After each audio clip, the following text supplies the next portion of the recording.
Have you ever had a proper cup of tea? Today my goal is to teach you the benefits of tea drinking and how to brew a perfect cuppa. Being from the United Kingdom, I fancy myself quite the tea expert, and as a singer and performer, I know a ton of medicinal benefits to tea drinking. My three main topics are going to be what tea is and where it's from, the medicinal benefits and how it can help you, and how to make the best cup of tea at home. Let us begin with what tea is and where it's from.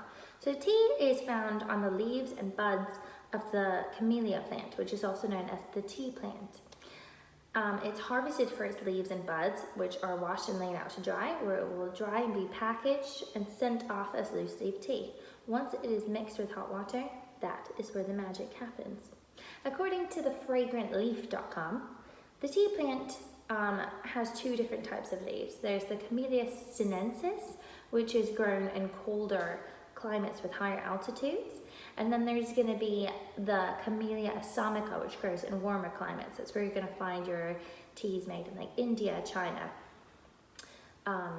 There are many medicinal benefits to tea drinking.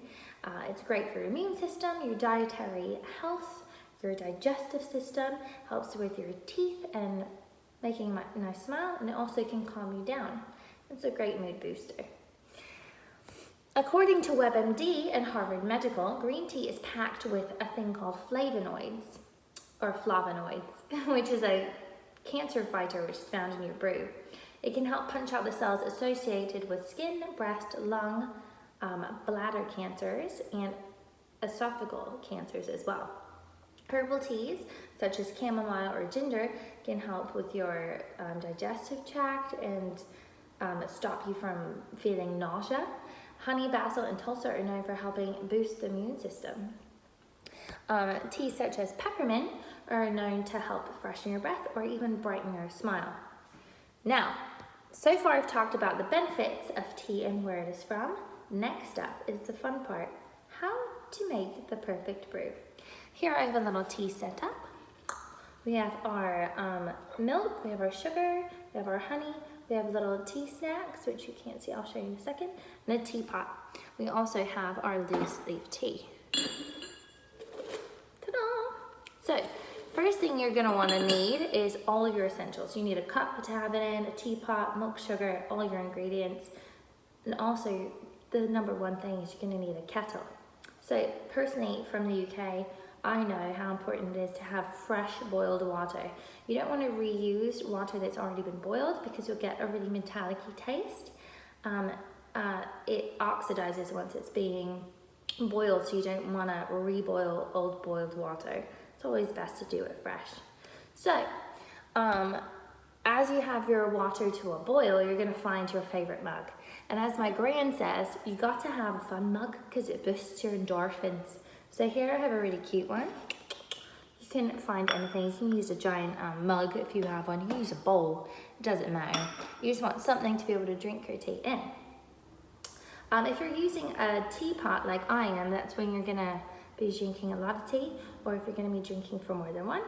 For just one person, you're going to use just 1 teaspoon of tea leaves. Here for a teapot, the rule of thumb is a spoonful for you, a spoonful for the pot, and that's just to ensure that there's enough of a ratio between flavor to water in there.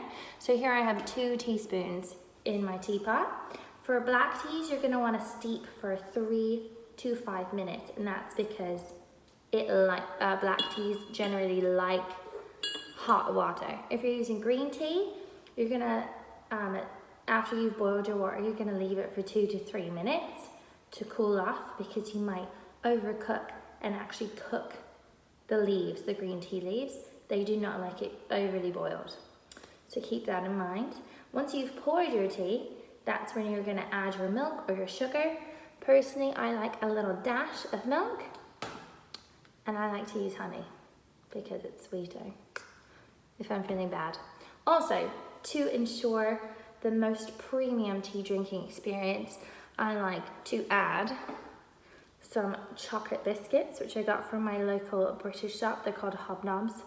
Incredibly delicious. And of course, a scone. with clotted cream and jam. Just gives you the best feeling. So, it's your preference if you want to add tea or milk or sugar or have any of these snacks. You could just have a cup of tea. Simple. So, in conclusion, preparing a cup of tea is very simple. I've discussed what and where tea leaves are and where they're made. I've also discussed how to make the perfect cup of tea. Let me finish up with this quote. Life is a cup of tea. It's all about how you make it. Thank you.